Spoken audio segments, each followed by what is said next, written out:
I'm Jennifer Byrne. Great to have your company. Good night.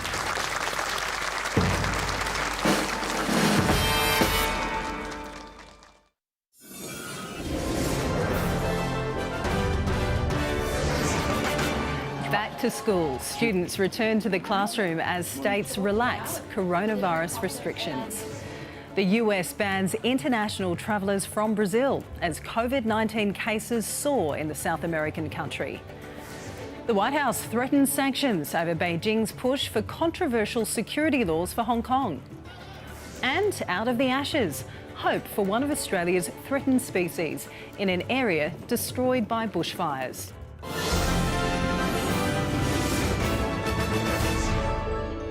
This is SBS World News with Janice Petersen. Good evening. After 2 months learning from home, hundreds of thousands of students have returned to the classroom today. Students in nearly every state are now back to face-to-face learning, and that's a welcome relief for many parents. But for those who may still have concerns, health officials say all the necessary precautions are in place.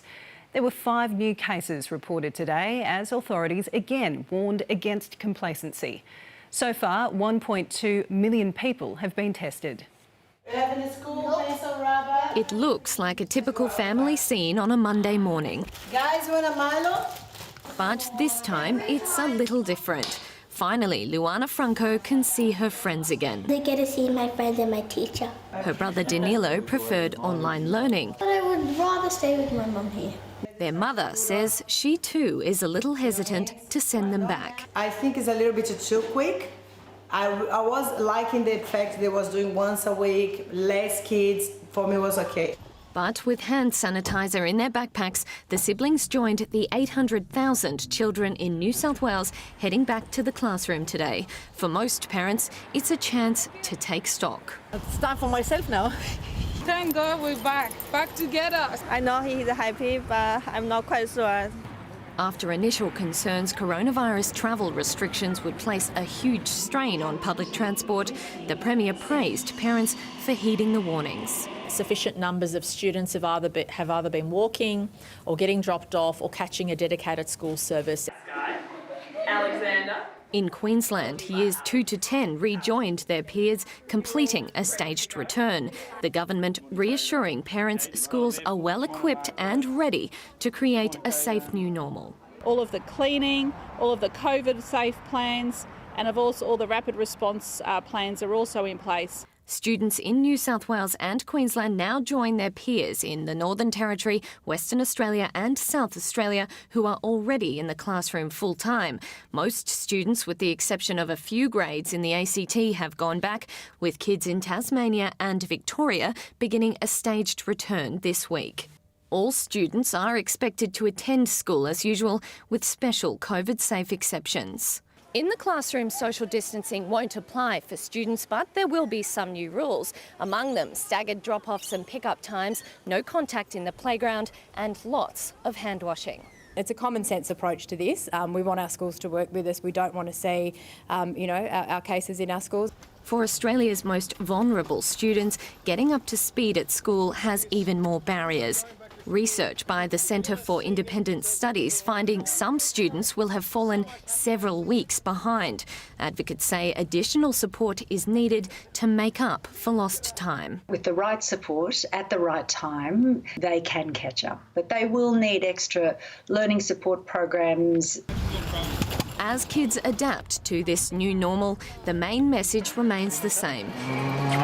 If you have any symptoms, stay at home. Amelia Dunn, SBS World News. Well, as Australia responds to a slowing in case numbers, states are handling the reintroduction to on-campus schooling in different ways. We're joined now by our Tasmanian correspondent, Sarah Maunda in Hobart. Sarah, we've just heard from some of the larger states, but what did the first day back for students in Tasmania look like? Well, today was the first day back on campus for students from kindergarten to year 6 and years 11 and 12. But students from years 7 to 10 will still be learning from home in the meantime, but they will return to their campuses on June the 9th. The idea is to stagger the return to classrooms just to potentially slow the spread of any potential further cases of COVID-19. And of course, teachers and students are being encouraged to return to campuses today, are being encouraged to follow social distancing guidelines wherever possible. Today also marks the 9th day in a row without a new case of COVID-19 for the state of Tasmania, and there are only 10 active cases of the virus in the state at the moment. Thanks so much. That update from Sarah Maunder in Tasmania. Well, South Australia will further ease COVID-19 restrictions from June the 1st. That's 4 days earlier than expected. The lifting of Stage 2 restrictions means South Australians will be allowed to gather in groups of up to 80 people in public areas such as restaurants, cinemas, museums and galleries. But there are limitations. 20 is the critical number here. But because we have this principles-based approach, we can announce today that venues will be able to go up to a maximum of 80, provided that they can have 20 in discrete rooms or areas. South Australia has been cleared of a positive coronavirus case for the 18th day in a row. Meantime, Western Australia will have travel bans lifted from Friday this week. Premier Mark McGowan has encouraged West Australians to travel to the state's regional centres, except for the Kimberley in the north and some isolated remote Aboriginal communities. The Trump administration is banning travel into the United States from Brazil as coronavirus cases in South America's viral epicentre surge. The White House says the measure will help ensure Brazil doesn't become a source of additional infections through though the United States remains by far the worst nation affected. There are in excess of 5.4 million confirmed cases worldwide. 1.6 of those are in the US. Brazil, with 363,000, has the second highest number of infections. Out and about in Brazil, President Bolsonaro, unmasked, deep in the crowd, embracing a small child. But the South American leader, who's long played down the threat of coronavirus, encountering resistance from North America. Friend and ally President Trump enjoying a second consecutive day of golf, but not relaxed about Brazil's spiralling numbers. His disquiet on display 6 days ago. About everything. I don't want people coming in here and affecting our people. Brazil is having some trouble, no question about it. Entry for anyone who's been in Brazil in the previous 14 days now suspended. But trouble in America's own backyard too. In Daytona Beach, Florida, scorn for social distancing. An incredulous police officer watching aerial images. There's two people out the sunroof throwing money. This type of behavior is unacceptable. We don't want people coming to our city, disrupting our city. Revelers shoulder to shoulder at this pool party in Missouri. The White House coronavirus coordinator pleading. We really want to be clear all the time that social distancing is absolutely critical. And if you can't social distance and you're outside, you must wear a mask. Masks hard to spot, either on the crowded Indiana foreshore or Maryland's Ocean City boardwalk. It's really crowded. It's beautiful out. You know, it's fun. Everybody's having fun. Armed protesters at Kentucky's state capitol objecting to coronavirus restrictions, hanging an effigy of the state's Democratic governor from a tree. New York's Central Park, a summer picnicker's delight, though the state still losing in a day more than Australia's total pandemic loss. Number of deaths ticked up, which is terrible news. President Trump defending his administration's coronavirus response. We did the right thing, and now we're doing the right thing by getting it going, getting it open. We have to open. On this Memorial Day long weekend, dedicated to honouring the lives lost while serving in the military, the United States grappling with the loss of more than 97,000 Americans to COVID-19 since February. Pruluan, SBS World News. The US has threatened to slap sanctions on both China and Hong Kong if Beijing pushes ahead and imposes controversial security laws on the territory. Violent protests have reignited in Hong Kong over the plans, amid fears political dissidents will be targeted by the mainland. En masse through Hong Kong streets, they ran together once more, taking another stand against their leaders and their bosses on the mainland, the first such protest in this COVID era. In Causeway Bay, the focal point of last year's pro-democracy movement, a new fight over the weekend. Fury over Beijing's moves to bypass the local legislative council and set up mainland security agencies in Hong Kong.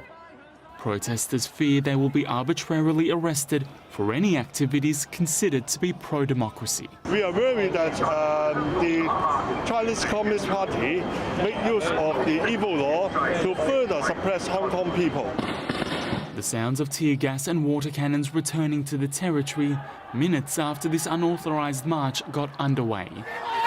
Protesters retaliating with whatever they could lay their hands on. Police pointing to this video, though, as proof of protester brutality. A pro-Beijing lawyer coming under heavy blows from a black-clad mob. Police say the group of 10 attacked the man for not backing their movement. He suffered injuries to his head, arm and back. China says its bill is reasonable to ensure public safety. It claims only a narrow category of acts will be targeted and they won't impact on Hong Kong's autonomy. But the international community believes otherwise, the US warning the territory's special economic status could be at risk if the bill becomes law. If that happens, there will be sanctions that will be imposed on Hong Kong and China. It's hard to see how Hong Kong could remain the Asian financial center that it's become if China takes over. Beijing defiant. Hong Kong's affairs are China's internal affairs, and no foreign interference will be tolerated. It is the power of the central government to safeguard the national security, and no country is exempt. Barring a monumental change of heart, the bill appears destined to become law when China's National People's Congress votes on Thursday. Pro-democracy protesters believe that will mark the end of the one country, two systems policy. Others say it's dead already, with Hong Kong now firmly under the mainland's control. Omar Dehen, SBS World News. Israel's embattled Prime Minister Benjamin Netanyahu has come out swinging against the country's justice system as his much-anticipated corruption trial begins. He's facing a string of charges in several cases involving ties to wealthy associates. He's Israel's longest-serving Prime Minister and the first to go on trial while in office. He's accused of bribery, fraud and breach of trust, but Benjamin Netanyahu still draws a crowd. I came here to support the Prime Minister, the best one on the world in Israel, Mr. Benjamin Netanyahu. I came to protest about the injustice, pure injustice what is done to our Prime Minister. The extraordinary scene of a Prime Minister in the dock comes just a week after he was sworn in for a fifth term. Before entering the courtroom, he took aim at what he says is a leftist conspiracy to politicise the justice system. מה שעומד היום למשפט זה הניסיון לסכל את רצון העם. הניסיון להפיל אותי ואת מחנה הימין. Opponents, he says, are using the courts to do what they failed to do at the ballot box for over a decade. גורמים במשטרה ובפרקליטות חברו יחד לעיתוני השמאל, אני קורא להם חבורת רק לא ביבי, כדי לתפור לי תיקים מופרכים והזויים. The polarisation of Israeli politics on display among supporters and opponents facing off on the streets. Mr. Netanyahu stands accused of asking for and taking money from wealthy friends, including Australian media mogul James Packer, although Mr. Packer himself is not accused of any wrongdoing. In a separate case, Mr. Netanyahu allegedly offered to stymie a newspaper in exchange for better coverage in another. He denies any wrongdoing. זה יום עצוב לדמוקרטיה הישראלית. באתי לכאן יחד עם הרבה מאוד חברים. אנחנו מייצגים פה את רוב הציבור הישראלי. באנו לחזק ולתמוך בראש הממשלה נתניהו. Before court, Benjamin Netanyahu held a cabinet meeting, an insight into the colliding worlds of a Prime Minister on trial. Benny Gantz, his rival turned power-sharing alternate Prime Minister, says Mr. Netanyahu is innocent until proven guilty. Gary Cox, SBS World News. Coming up next, the Royal Commission into Australia's Black Summer. Here's a grim warning of future bushfire danger. Thousands left without power in Western Australia after wild weather batters the state. Quite a decent shake here. And New Zealand's Prime Minister interrupted mid-interview by an earthquake.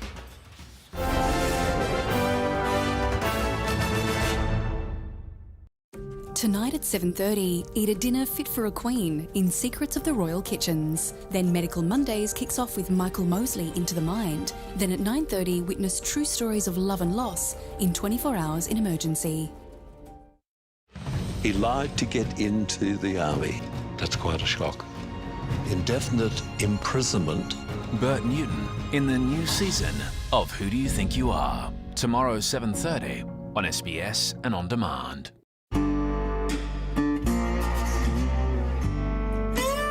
A cinematic journey of isolation, survival and healing. The Beach, Friday, 7:30 on SBS, NITV and on demand. At Domain, we want to help you make it yours with our amazing range of customisable Australian-made furniture and bedding. Choose from a range of sizes, fabrics, colours, timber stains and more to create your perfect piece. Make it bold, make it fit, make it yours with our expertise to guide you every step of the way. So come in store and start customising. We're ready. Take advantage of 60 months interest-free, available now, and make it yours at Domain. As Australia moves to the NBN, now is the time to join an award-winning provider with service and performance that's out of this world. Turn to TPG. Get unlimited data with phone line for $59.99 a month. With more than 1.8 million broadband customers, our group is the second largest internet provider in Australia, connecting you to the internet. tpg.com.au. Are you ready to quit smoking? Ready to start tasting again? Ready to stop coughing? Are you ready to get your breath back? And start saving money? When you quit smoking, things improve quickly. When you quit, you win. Get the top 10 tips to quit successfully at icanquit.com.au or to talk to a qualified counsellor. Call Quitline on 13 78 48. The Countdown team are moving to Saturdays. There's no I in genius. With some of the best minds. I can count, but I can't do maths. Not great at spelling. Comedy has to offer. This programme normally has intelligent people on it. Might not get the right answers, but we can have a laugh. I feel like a polar bear trapped in a tiny cage. Well, the numbers round is not looking good. Then let's play the letters game again. 8 out of 10 cats does Countdown. Saturday 7:30 on SBS and on demand. London, a bustling city with dazzling sights. But beneath its surface is a rich history. 7,000 Londoners at a time would come here to watch some gladiatorial combat. Uncover how this meagre settlement became the mega city we know today. We'll reveal the crucial events that changed the very shape and size of London. London, 2,000 years of history. Sunday 7:30 on SBS and on demand.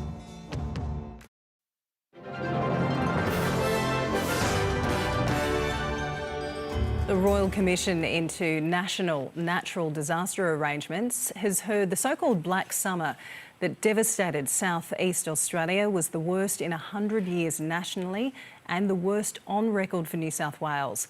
The Commission also heard warnings about the effects of climate change in worsening bushfire seasons. Still reeling from one national emergency, Australia was hit by another.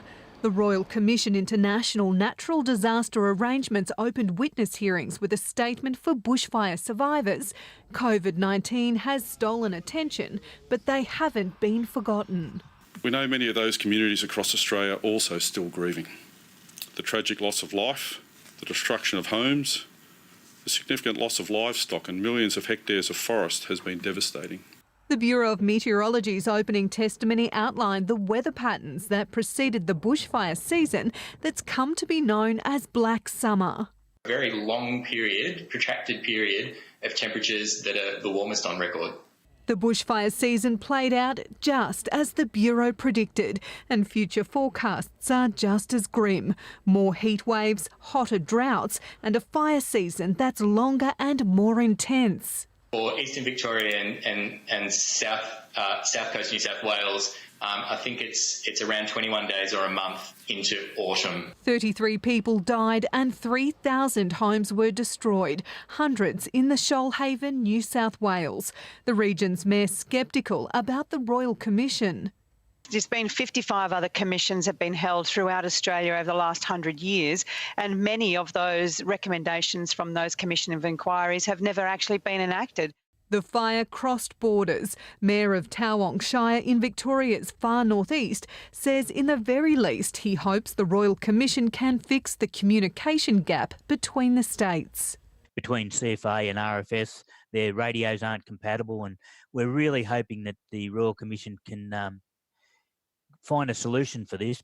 The New South Wales RFS likely to have excess funds after the Supreme Court ruled $51 million in donations raised by comedian Celeste Barber cannot be shared. Can the trustees pay money to other charities or rural fire services? The court answers that question no. We welcome the certainty that this brings so that we can move ahead and start using this money for the benefit of our volunteer firefighters. Barber responding on social media, I had hoped because it was such a big and unprecedented amount that it could be distributed, but the money will be in the very capable, very grateful hands of the New South Wales RFS. The court will allow the money to be used to set up a fund to support injured volunteers and the families of those killed. Abby Dinham, SBS World News. The Federal Treasurer is resisting calls to broaden the government's JobKeeper program to workers who have missed out, despite a $60 billion miscalculation. But Josh Frydenberg has hinted ailing sectors like tourism could get more economic support in the weeks to come. A $60 billion error or a blessing in disguise. And the good news for the taxpayer is that the government will now have to raise $60 billion less in debt. The good news, but it is good news for the taxpayer. On a morning media blitz, Josh Frydenberg with this mea culpa. And of course, I take responsibility for the estimates variation. A variation which saw the government's JobKeeper program estimated at $130 billion. The actual figure, $70 billion. No amount of spin from the government today will obscure the fact that Scott Morrison and Josh Frydenberg are responsible for the biggest error made in any budget by any government at any point in the history of this country. The major miscalculation boosting Labor's calls to broaden the wage subsidy program. Up to 1 million casual workers miss out because they haven't been with the same employer for a year. Some university and migrant workers are also ineligible. Because of this stuff up, there is now absolutely no excuse to exclude workers at Australian universities. While the scheme will be reviewed next month, the coalition appears open to extending rather than expanding. Well, we have said that we're not planning to make wholesale changes. Digging in after resisting calls at the mistaken and now revised figures. $130 billion line is now $70 billion. Indeed. Though a line may be drawn to include more support for sectors hardest hit by the pandemic. The tourism sector could be one sector that's going to be in need of further support, and that's what we will look at in the context of the economic situation at the time. The Prime Minister will use a major speech tomorrow to set out key principles to reset economic growth for the next 3 to 5 years. As the nation continues to flatten the curve, Mr Morrison will say it's now time to get the economy out of ICU. Pablo Vinales, SBS World News.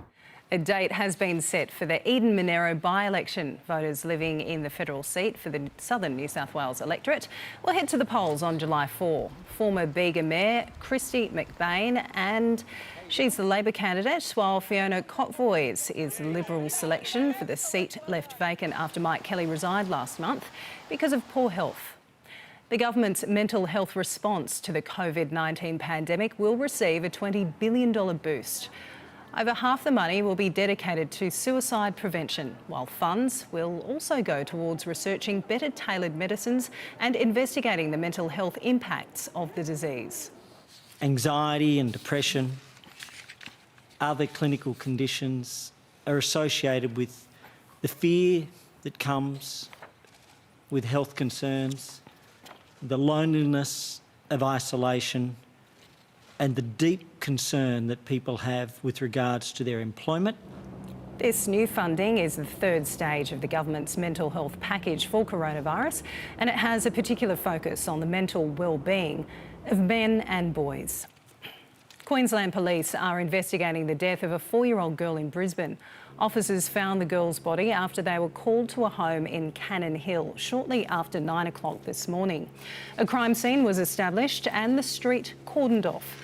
The girl's family is assisting detectives with the investigation. Emergency crews in Western Australia have begun the clean-up after a once-in-a-decade storm impacted the state overnight.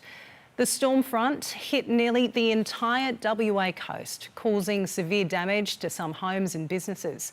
Wind gusts up to 130 kilometres per hour were recorded, with thousands of homes still without power. And Western Australia correspondent Aaron Fernandez joins me now.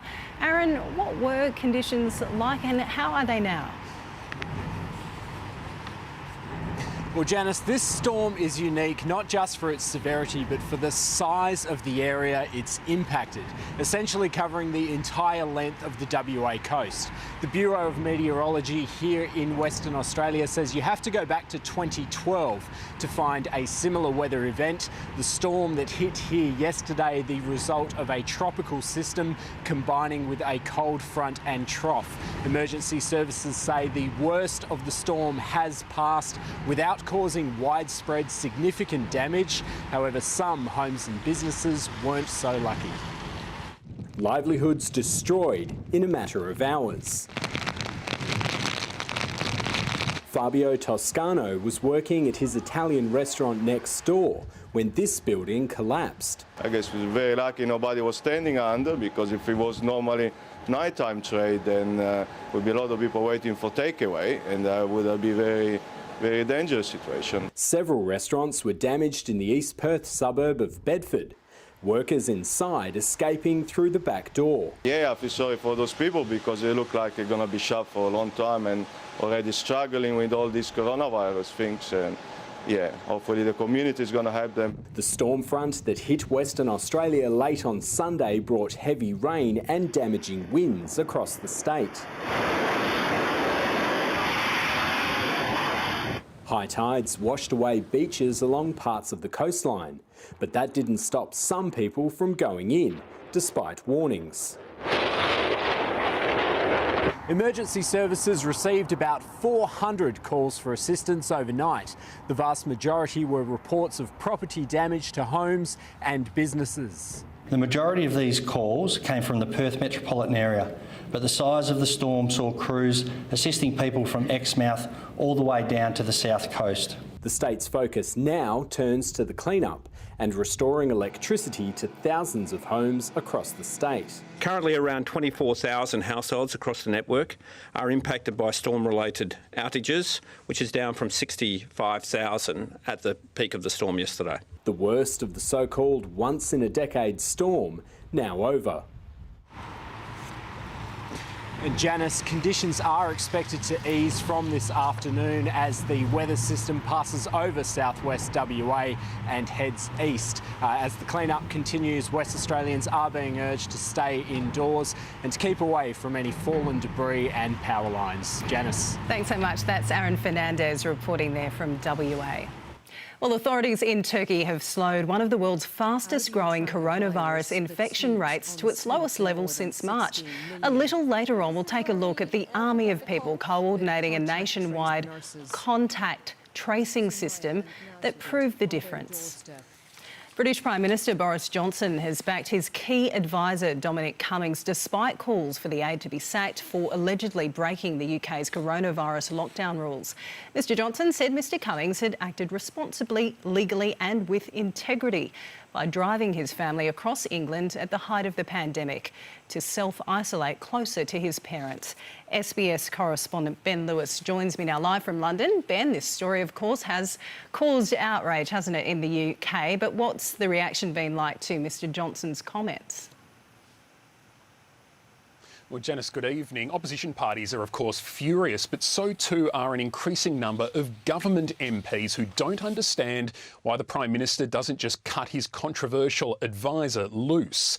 This story has really cut through with the public because so many people have made so many sacrifices during lockdown, trying to do the right thing and to follow the rules that Dominic Cummings wrote. Move back out of the way. No problem. Questions to ask on behalf of the nation. In politics, when a person behind the scenes becomes the story, they often find themselves quickly out of a job. Can I ask you, while I'm keeping my distance, how many times have you left London during the lockdown, Mr Cummings? The nation would love to know. But Boris Johnson's top aide, Dominic Cummings, isn't quitting, insisting he has done nothing wrong. And his boss agrees. I believe that in every respect, he has acted responsibly and legally and with integrity. In late March, Mr Cummings drove from London to Durham in the north of England with his wife, who had COVID-19 symptoms, and his young son. He says it was so he could be close to relatives who could help care for his child should he no longer be able to. But reports suggest he was seen on Easter Sunday, the height of the epidemic, walking with his family in Barnard Castle, a 40-minute drive from Durham. Mr Johnson didn't comment on that outing, but said his advisor had acted as any concerned dad would. I think he followed the instincts of every father and every parent, and I do not mark him down for that. It seems many voters do mark him down for that. I think when someone like him, who's obviously giving advice to the Prime Minister, doesn't adhere to the rules, it makes it even more confusing for the average person. Other people have been in the same situation and they've managed, so why shouldn't he manage?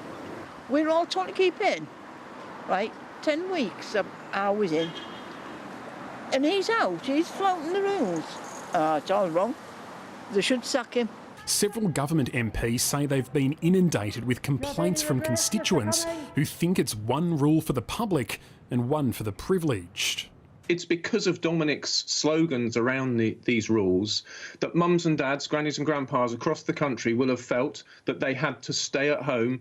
I think our strong messages about social distancing and stay at home and make sacrifices and we're all in this together has slightly become diluted.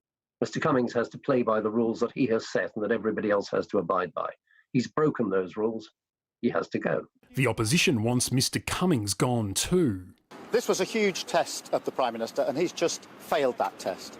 Millions of people across the country have made the most agonising choices not to visit relatives, some of whom were ill, dying, not to go to funerals. They deserve better answers than they got from the Prime Minister today. The official Twitter account of the UK Civil Service raised eyebrows with this comment. Arrogant and offensive. Can you imagine having to work with these truth twisters? The tweet was quickly deleted. As Mr Cummings returned home, he was heckled by neighbours and passers-by. If he and Boris Johnson thought this story was only of interest to those in the Westminster bubble, they may have miscalculated.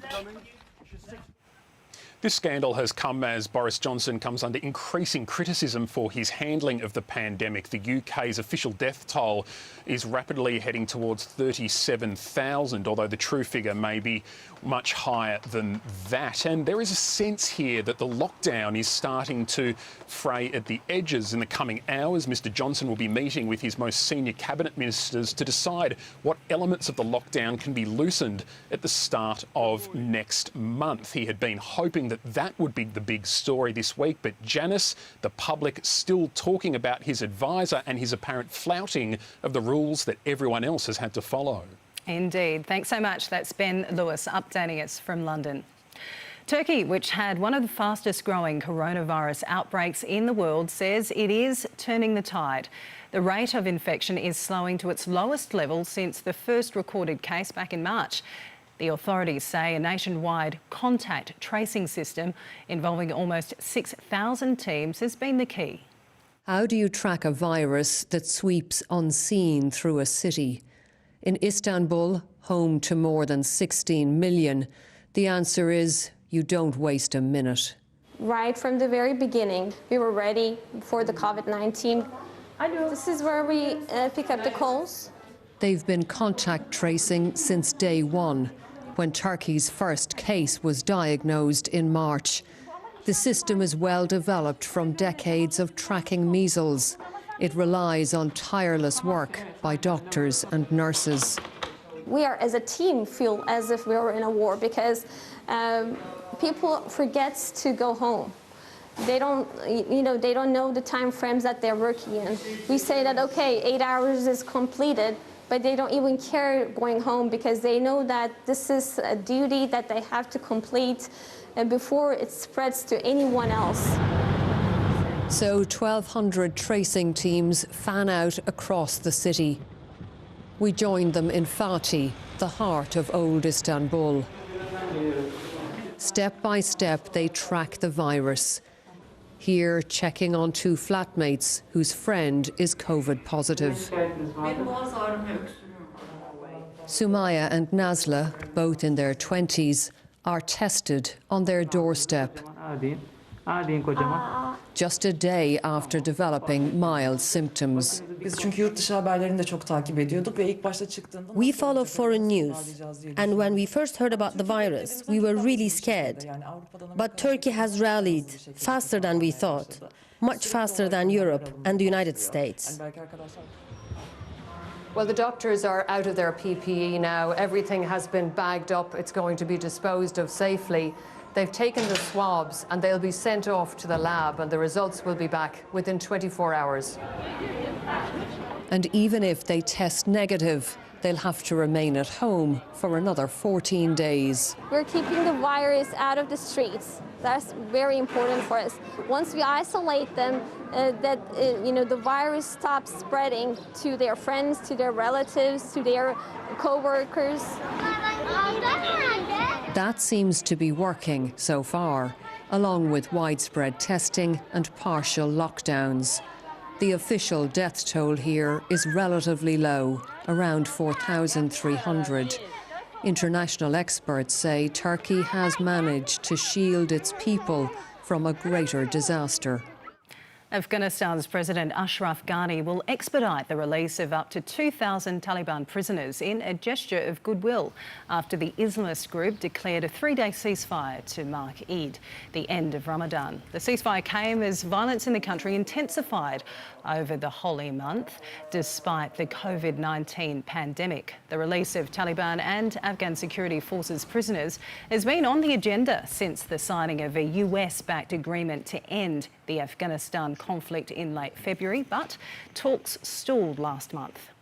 New Zealand Prime Minister Jacinda Ardern appeared rather unfazed Monday morning as a strong earthquake struck while she was live on television. We're just having a bit of an earthquake here, Ryan. Quite a decent shake here, but if you see things moving behind me, the beehive moves a little more than most. Yep, no, it's just stopped. The 5.6 magnitude earthquake was centred north of Wellington near the town of Foxton at a depth of 52 kilometres. Well, there are calls for a trans-Tasman travel bubble to be established, even if some states keep their borders closed. SBS reporter Darren Mara joins me now with more. And Darren, some tourism operators say they won't survive the coming months. Janice, the pandemic is costing the industry almost $10 billion each month, and many of the hardest hit regions rely on the winter months as their peak tourist season. Sydney spirits distributor Nip of Courage represents 6 independent distilleries, all of them in regional areas. About 90% of Australia's craft distilleries are based in rural and regional areas throughout Australia, and yeah, they've been hit really badly by what's happened. The usually profitable winter tourism season ahead may not eventuate for those wineries, distilleries and breweries that are already struggling. The varying levels of travel restrictions around the country are causing uncertainty. Right now, I think there'd be some very concerned, very unhappy and really quite confused tourism operators out there wanting to know when they can get back to doing what they do best. Queensland and Western Australia have closed their borders. Tasmania, the NT and South Australia have strict 14-day quarantine measures in place for any arrivals, while New South Wales, the ACT and Victoria's borders are open. My fundamental issue here is I will not put Queenslanders at risk. The federal government says state border closures are no obstacle to a potential trans-Tasman travel arrangement. New Zealand's Prime Minister Jacinda Ardern thinks otherwise. We'd expect to see some of those issues resolved before we would see them necessarily opening up to New Zealand, and you can understand why. People want to be able to travel internally in Australia before they'd expect necessarily to be able to come across the ditch. While the argument over borders has international implications, it also affects even the smallest of businesses. With restaurants and bars only just beginning to reopen and tourism struggling, distributors like this one have been forced to innovate, taking their marketing and their masterclasses online to try and sell products directly into people's lounge rooms. And there's plenty of ground to make up, with April the worst month on record for sales of beer, wine and spirits. People who rely on tourism or their cellar door being open have really felt the impacts hard. But with international travel off the table for now, there is hope for a strong bounce back for regional businesses and those who depend on them. If there's one positive out of this, I hope it makes Australians conscious of visiting their local distilleries and breweries and wineries again. There's some wonderful places to see. Matt Cannellan, SBS World News. Well, suggestions the government could provide further support for the tourism industry sent travel shares higher. Webjet was the best performer on the 200, followed by Flight Centre.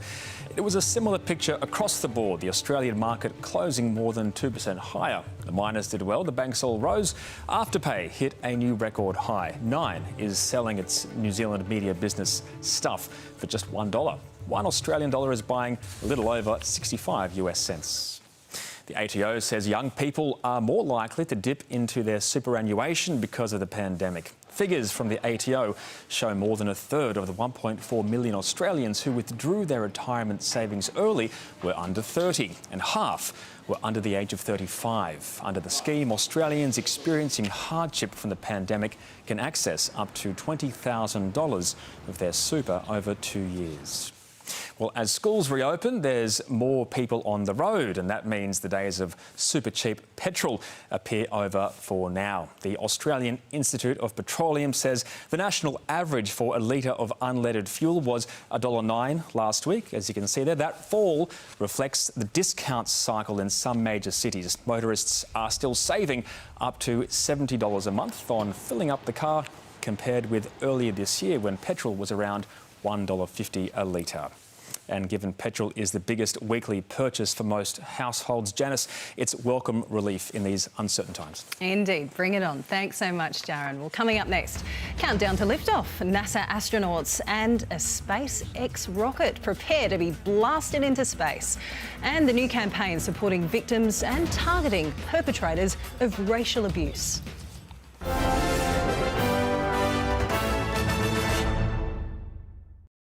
There's a world of stories available for free at SBS On Demand. Download the app or visit the website today. SBS On Demand, a world of difference.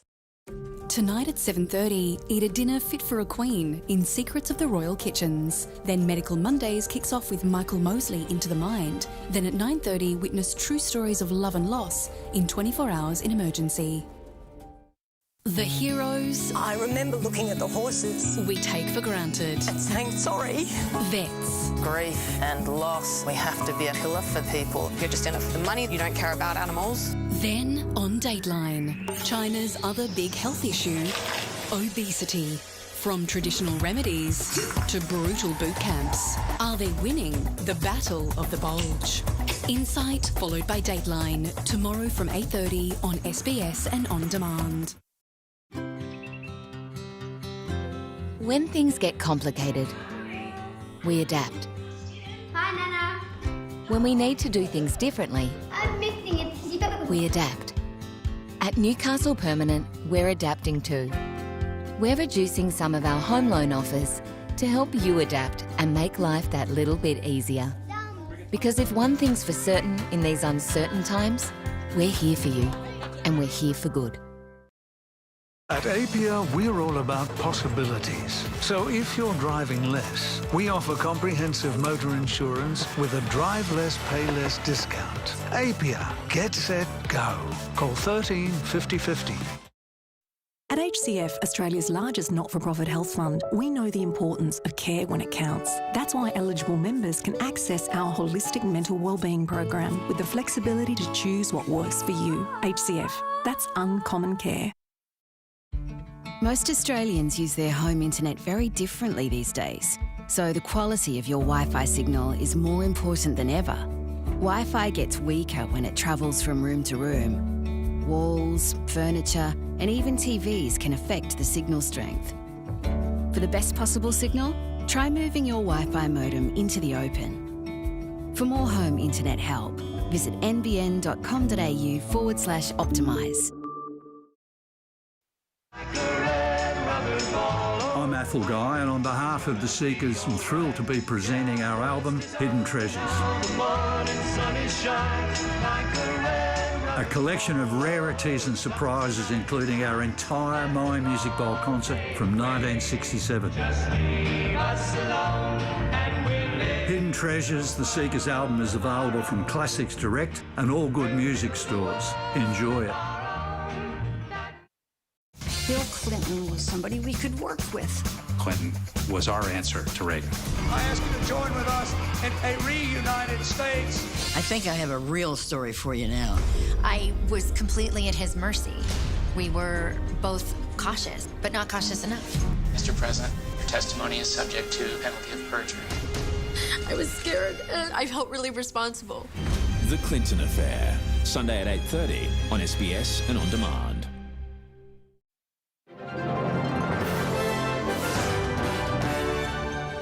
For the first time in 9 years, NASA astronauts will be blasted into space from the Kennedy Space Center in Florida this Wednesday.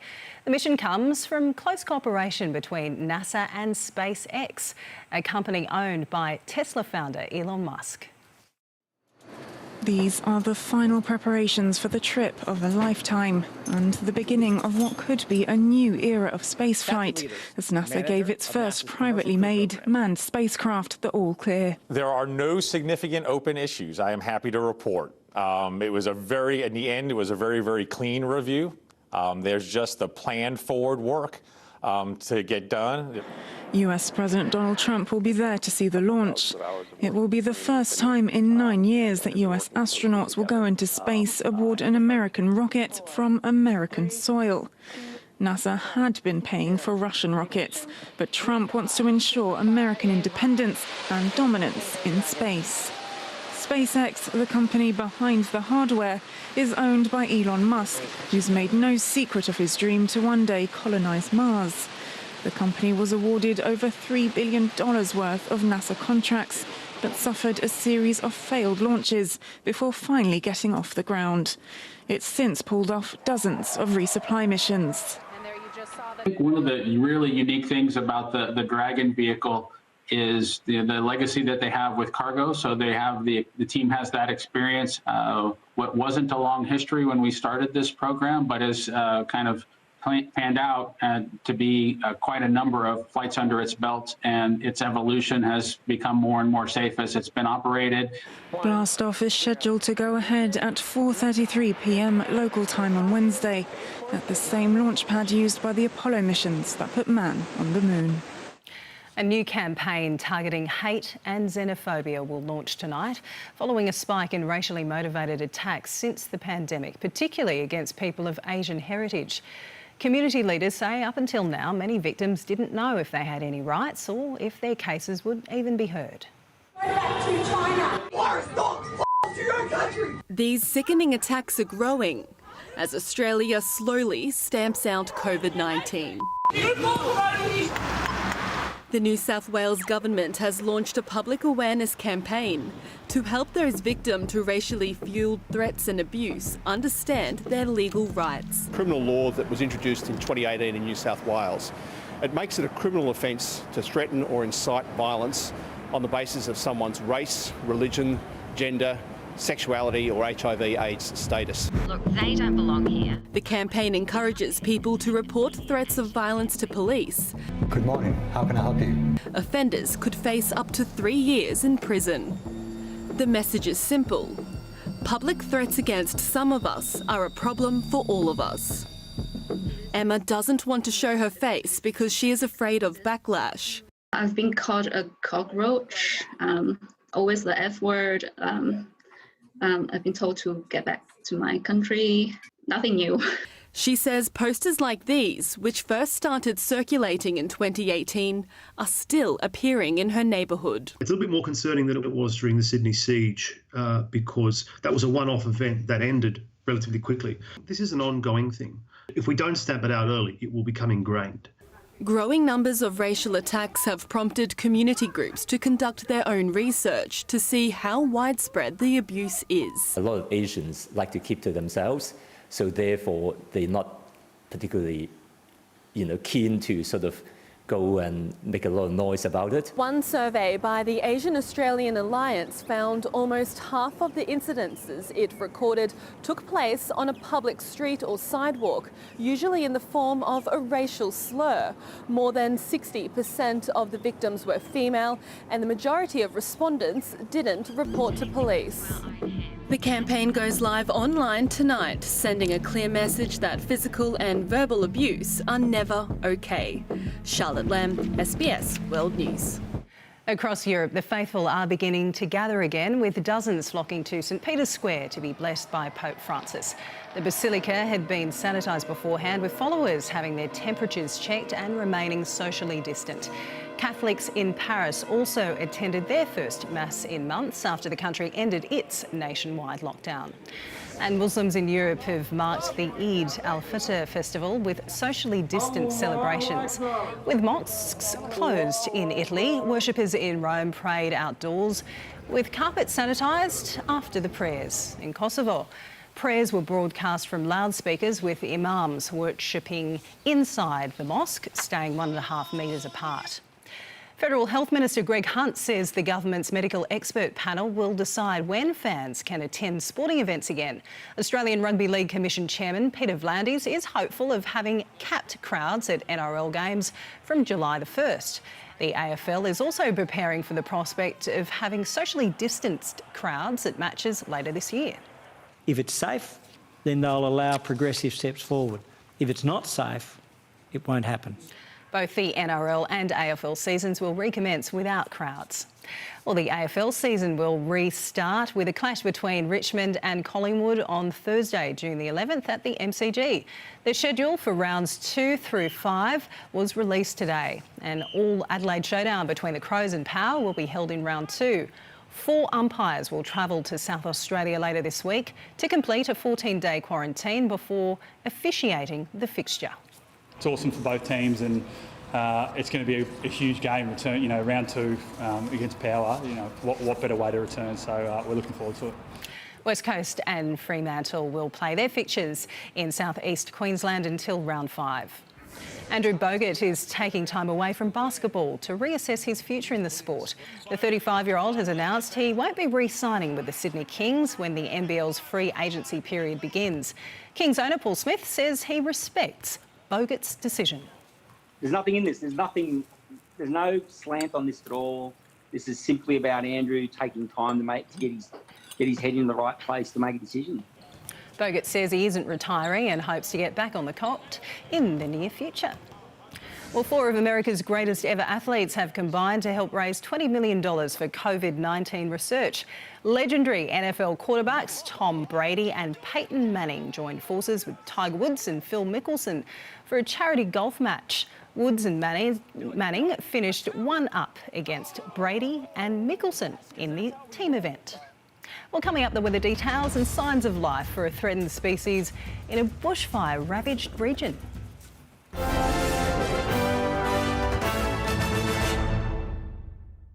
The heroes. I remember looking at the horses. We take for granted. And saying sorry. Vets. Grief and loss. We have to be a pillar for people. You're just in it for the money. You don't care about animals. Then on Dateline, China's other big health issue, obesity. From traditional remedies to brutal boot camps, are they winning the battle of the bulge? Insight followed by Dateline, tomorrow from 8:30 on SBS and On Demand.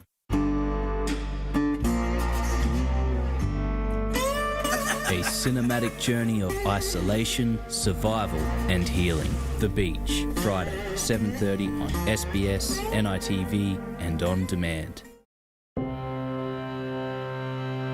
You don't give in. You don't give up. You push on when most would have pushed off.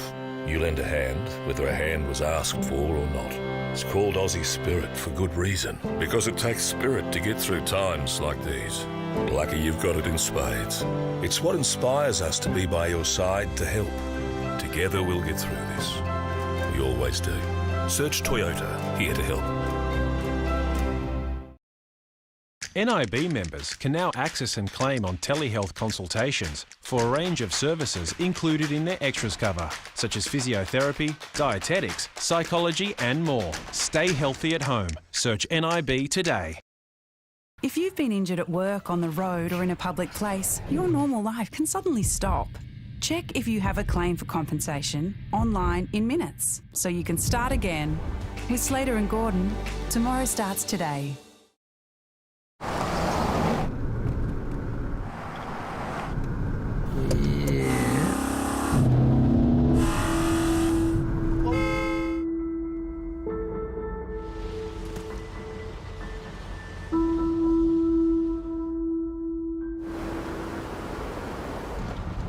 Yeah, no.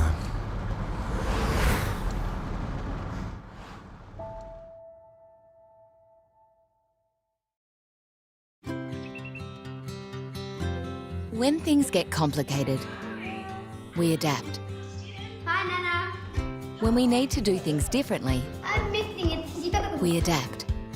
At Newcastle Permanent, we're adapting too. We're reducing some of our home loan offers to help you adapt and make life that little bit easier. Because if one thing's for certain in these uncertain times, we're here for you, and we're here for good. Bill Clinton was somebody we could work with. Clinton was our answer to Reagan. I ask you to join with us in a reunited States. I think I have a real story for you now. I was completely at his mercy. We were both cautious, but not cautious enough. Mr. President, your testimony is subject to penalty of perjury. I was scared and I felt really responsible. The Clinton Affair, Sunday at 8:30 on SBS and On Demand.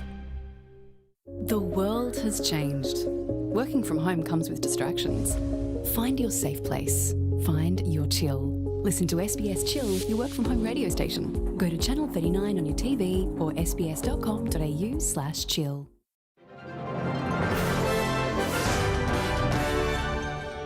To the forecast now, and as we saw earlier, a trough and cold front crossing Western Australia is triggering heavy rain, wind and storms, with a deep low generating large waves off the southern coast. A Tasman low is directing gusty rain and large waves to the New South Wales coast. It should be mostly clear elsewhere. To the major centres, sunny skies ahead for Brisbane, a top of 24 degrees. Darwin too should be sunny and 31. Partly cloudy in Adelaide, a top of 17 degrees. Canberra is also grey with 15. Showers ahead for Perth with a top of 17, and rain easing in Sydney, a top of 19 degrees. Clearing conditions in Melbourne, heading for highs of 18 degrees. Further afield, showers ahead for Auckland and Samoa. Heavier downpours in Tahiti, drizzle ahead for Noumea, and cloudy skies in Nadi.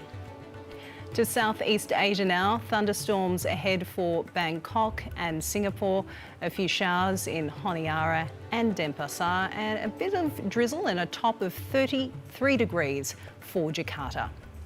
Further north, cloudy skies for Beijing and Taipei, some showers ahead for Hong Kong and Manila, drizzle in Tokyo, but clear skies for Seoul. Heading west, all clear in Baghdad, Islamabad, Delhi and Jerusalem. It'll be partly cloudy in Mumbai and Tehran.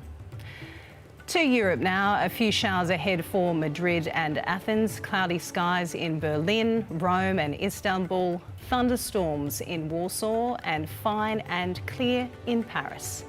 To Africa now, showers ahead for Addis Ababa, partly cloudy skies in Cairo, thunderstorms ahead for Lagos, fine and clear in Casablanca and Dakar. To South America, all clear in Asuncion and La Paz, showers in Bogotá, partly cloudy skies for Rio de Janeiro and some thunder to roar through Panama City. And for North America, thunderstorms ahead for Chicago and Dallas, some showers to hit Vancouver and Havana, fine and sunny conditions for Mexico City. Well, for more than half a century, 8 chimney towers have stood tall at Victoria's Hazelwood Power Station. That is, until today, when they came down one by one. There they go, in a controlled demolition. Each explosion 4 seconds apart. Hundreds of people gathered in person to watch from a safe distance, while thousands more turned into a live stream online event. The plant once produced around a quarter of Victoria's electricity and employed 750 people. The Hazelwood Power Station was shut down in 2017. There they go. Well, earlier this year, bushfires ravaged much of Kangaroo Island in South Australia, but the flora and fauna on the island are showing signs of recovery, which could help save some species from extinction. 4 months on from January's devastating bushfires, much of Kangaroo Island remains barren. But among the scorched earth, signs life finds a way. Hatching among the ashes, 23 fledgling glossy black cockatoo chicks, the young of an endangered species already on the brink of extinction. Every glossy nestling on Kangaroo Island has always been incredibly important. There were just 370 glossy black cockatoos on the island before the bushfire burned through 210,000 hectares of land. We had 74% of our nests within the burnt area, but amazingly it ended up that only 35% of nests were actually completely destroyed by the fire. But concern remains about how they will remain fed, with much of their feeding habitat destroyed. The drooping she oak, which is their prime food source, don't tolerate fire at all. And in fact, very large areas of them on Kangaroo Island have been killed. Some pockets of she oak trees have survived the fires, with plans to plant 6,000 more to give the hatchlings the best shot at survival. The only way we're going to rebuild that population is to continue to have these young chicks coming through and surviving. Naveen Razik, SBS World News. Recapping our top stories now, and hundreds of thousands of students have returned to school today as states relaxed coronavirus restrictions. Health officials have assured concerned parents that all necessary precautions are in place. South Australia will further ease COVID-19 restrictions 4 days ahead of schedule. From June 1, venues will be able to admit up to 80 people, provided they can contain them to groups of 20 in rooms within the business. And the Trump administration is banning travel into the United States from Brazil amid surging coronavirus case numbers. Brazil has 363,000 cases, second only to the US. That is the world this Monday. If you missed some of tonight's bulletin, you can always catch up on the SBS News website shortly. And a reminder, you can watch the bulletin live there or on our app. But we'll be back with our next bulletin at 10:30 tonight with Darren Mara. And he will see you then. Good night.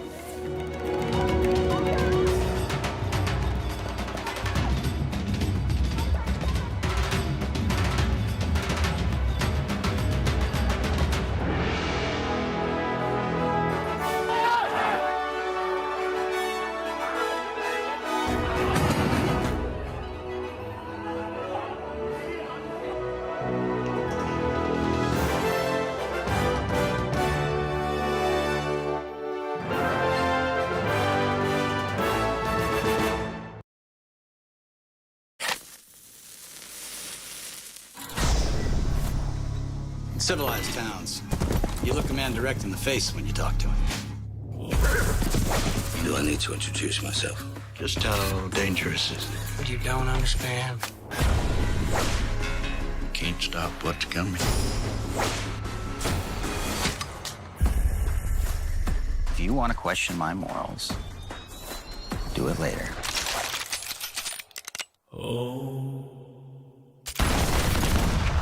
Call it friendo. our house. I'm going to protect it. Do you have any idea how crazy you are? Modern Westerns starts with Bone Tomahawk tonight, 9:30 on SBS World Movies and On Demand. If I ever said I know what homelessness is, I think I'd be a fool. Someone on nearly every park bench. This is not a life for anyone. I can't talk anymore. Filthy Rich and Homeless starts Tuesday 9th of June on SBS and On Demand. Hi, my name is Geraldine. Before the virus really took over, my mum left to go to Peru. And then all of a sudden, she was basically confined to her house with my grandma and my uncles. I experienced multiple panic attacks. I worry mostly about her getting sick. Take everything from me, but it can't take my mind. So I choose not to cry and I choose not to get anxious anymore and help my mum and my brother and do everything I possibly can. So that's it. The royal family, for centuries representing the nation on the world stage. And when they put on the glitz, it's the kitchens that keep the cogs turning. An army can't fight on an empty stomach, and a monarch can't rule without having some food. It's the engine oil for the engine that is the British royal family. We open the door on life in the royal kitchens and get the inside scoop from the royal chefs. Working for the Queen was amazing. Cooking for kings and queens and presidents. They reveal the do's. Finger sandwiches, cut into 4. Minus the crust. And don'ts. You try and serve strawberries to the Queen in January and it's off to the tower. You're really in trouble. Of serving Her Majesty, whose private dining habits are not as extravagant as you may think. She eats her dinner off a tray, looking at the television. She likes it. We discover the lengths our royals go to in the name of diplomacy. It's very phallic. They didn't have to put the whole thing in their mouth, which would have been pretty gross. And delve into the shocking history of royal health and safety. It's a wonder, really, that the whole place didn't go down with cholera and typhoid. And reveal how Harry's kitchen curiosity could have scarred him for life. If I'd not been like Usain Bolt racing across the floor, he would have yanked that pan down. This boiling water would have gone all over him. These are the secrets of the royal kitchens.